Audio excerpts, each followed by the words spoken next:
All right, class, what's the dilly? We just got done with the map activity for Manifest Destiny, so hopefully you guys will have a good idea of what I'm talking about when we get into some of the main events of Manifest Destiny. I guess the first thing we need to do is define what it is, all right, and understand what's happening in America at this time period.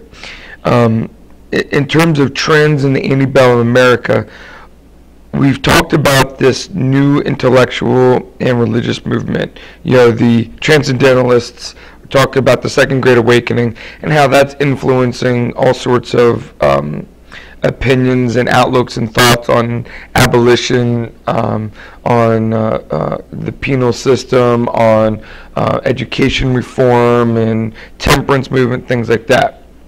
All right, we talked about the social reforms, just as I've just mentioned. All right, we've also discussed the beginnings of the Industrial Revolution in New England and the Northeast. Okay, at the same time, we've mentioned briefly the reemergence of a second party system with the Whig Party and the more political democratization, excuse me, originating from Andrew Jackson. All right, now, one of the things that we haven't talked about, but we will eventually get to with the impending crisis of the Civil War, is this increase in federal power, John Marshall's Supreme Court decisions, and how they've strengthened the power of the third branch of the Constitution. All right. We've also made mention of the increase in American nationalism as a result of the era of good feelings in the War of 1812. All right. And now we're just about to discuss this further westward expansion. Okay. Now, when we talk about Manifest Destiny, understand that it's a reflection of the pride of America's nationalism. All right. It's first coined by the newspaper editor John O'Sullivan in 1845, and it really is an idealistic vision of the social perfection that had fueled all the reform movements. All right, it's this idea that the U.S. is destined by God and history to expand over a vast area that included North America. All right, and this is the wording that he uses in the newspaper.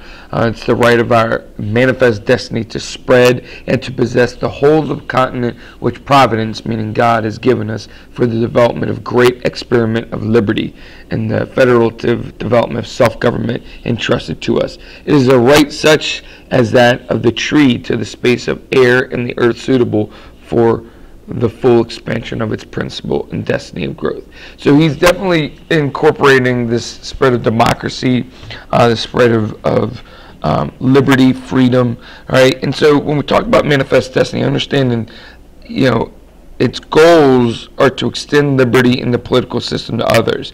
So that means encompassing the natives, all right, and teaching and civilizing the natives to become a democratic form of people.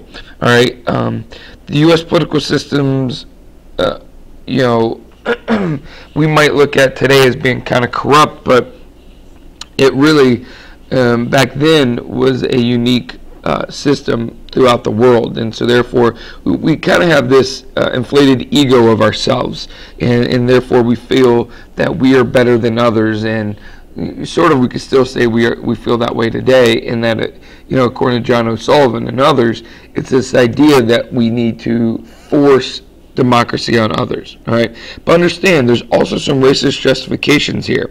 All right, there's this idea again that we're superior race, and that the peoples of the territories, the natives, were unfit to live amongst themselves and to create their own government, their own civilization. And even if they were civilized, such as the Cherokee were, they weren't necessarily civilized as we are. And so therefore, if they're not civilized as we are, then therefore they're not civilized.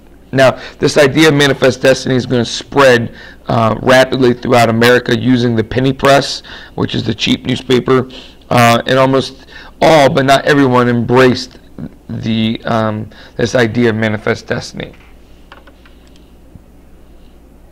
Right. And it definitely helps with the myth of the West as a land of romance and adventure. All right, very famous photograph in 1872, or excuse me, painting. I always screw that up, by John Gast. And what I really like about it, and I wish it was a little clearer, but you have this angel, obviously that's representing the destiny from God, you know. And what is she carrying? She's carrying telephone cables. And what direction are they going? They're going west. And you see here the natives are looking back, and you know, you have the horse and buggy, the schooner, you know, the miners. You see the miners pick. But I wish you could see in the background, you have the there's a train set, and then there's also cable wire going across the territory. So it's definitely not just America's progress going westward, moving westward, but it's also the advancement of society and civilization. Okay? And again, the Pony Express is the first form of communication, real communication westward, between 1860 and 61. It doesn't last a long period of time. They deliver news and mail between St. Louis and California. Normally it took about 10 days, but as soon as the transcontinental telegraph lines are complete, it'll pretty much go out of business. But with the expansion westward, it's important that we also continue to develop the communication and the means of communication westward. And I like how they didn't want anybody who was over 18. You had to be young and skinny and wiry. I guess I could never have been that. You had to have been willing to risk death daily. They preferred orphans, obviously, so if you died, you know, there was nobody who was going to miss you. They're so thoughtful, aren't they? All right. The Aroostook War. This is a little amendment to addendum, to the Manifest Destiny. This is the only war ever declared by a state. It's interesting. It's between Canada and the state of Maine. And what happens are the lumberjacks. I think this is a very funny kind of war, and that's why I always kind of throw it in here. This is the expulsion of Canadian lumberjacks into this disputed area of Aroostook, Maine. And see, one of the reasons why this is important to understand is that the boundary lines for North America are not very distinct. Whether it's in the north, whether it's in the south, the west, whatever, the boundary lines are not very distinct. And so when all the conflicts that occurred during Manifest Destiny, a lot of them are going to be a result of the boundary lines or the disputed boundary lines. But Congress is going to call up 50,000 men, and they're going to vote for a $10 million raise to pay for this war against the Canadian lumberjacks. I couldn't imagine how deadly of a war that could have been, beating each other with logs maybe. But General Winfield Scott, he finds a way to arrange a truce, and the Border Commission was convened to resolve the issue. All right, but here, this is the area that they're talking about. All right, right in here, in this dotted line, and so it's just interesting. But it does just highlight the issue of disputed area as the cause of tension with other countries. All right, we'll stop here, and then you'll have your second installment focusing on Texas independence and the Alamo.